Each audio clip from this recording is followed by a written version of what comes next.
Well, to talk more about the rising power of the BRICS, Andrew Gavin Marshall, project manager at the peoplesbookproject.com, joins us now. Welcome to the show, Andrew. So tell us about the significance of this summit. Well, creating alternatives, like an alternative to the World Bank, possibly the IMF, this is an important sort of stepping stone for the BRICS nations coming into their own in the international arena, and specifically the realm of global governance. Now, the question is whether or not these become alternatives or simply reforms to the system of global governance already being evolved.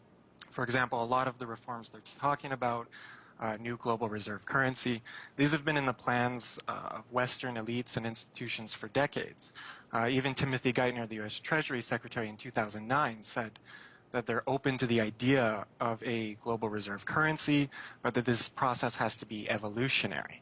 Now, the IMF has its special drawing rights, SDRs, which are being set up to be a global reserve currency.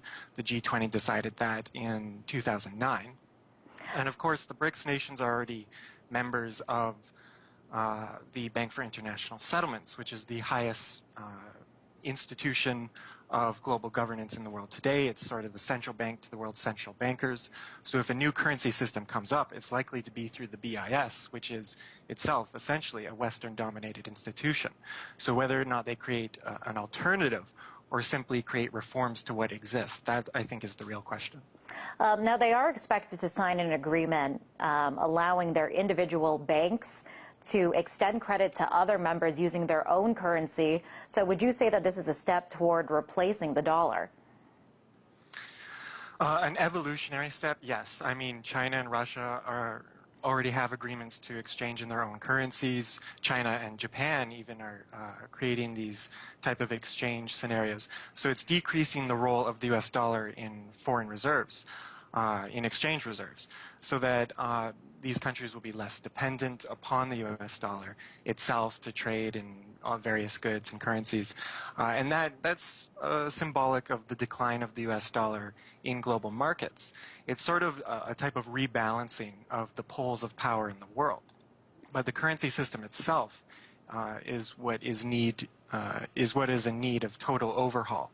I mean, the fact that they're simply reducing the role of the U.S. dollar does not exactly solve the problems of the global fractional reserve central banking system.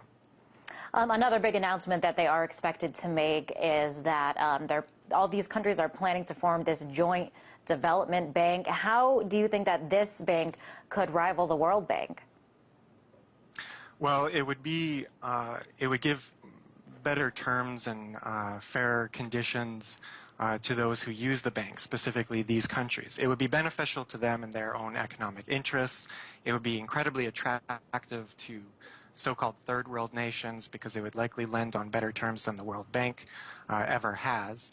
And so I think ultimately this type of bank, the West will probably try to undermine this scenario. It doesn't exactly fit in with their plans for the world.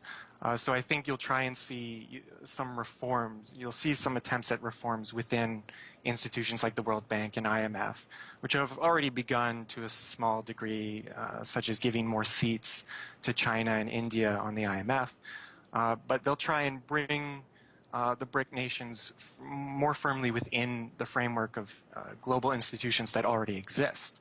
But creating a sort of development bank for the BRICS nations themselves, that would be a type of alternative which could potentially be very beneficial to them.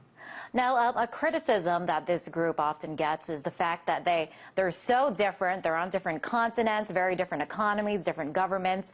Critics say that BRICS, it's nothing more than an acronym, but do you think that these countries will be able to find enough common ground? Well, of course, they have enough common mutual interests. I mean, the idea that China, because it's totalitarian, and Brazil, because it's democratic, can't find common ground. Well, China and the United States are heavily interdependent and have been for several decades. The United States trades with totalitarian governments all over the world. There's no reason why Brazil can't do the same or India can't do the same. It's sort of just another type of rhetorical ploy in the media, I think, to just undermine the efforts at potential alternatives. And speaking to of the system media, that exists. Andrew, want to ask you, this is a huge summit, huge implications for the world economy, but there's not much talk about it in the mainstream media. Why not?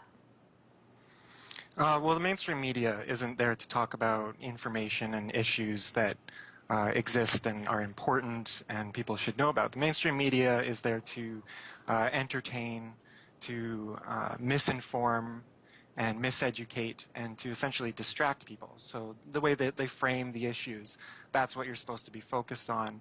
Other major developments in the world, just don't pay attention to them.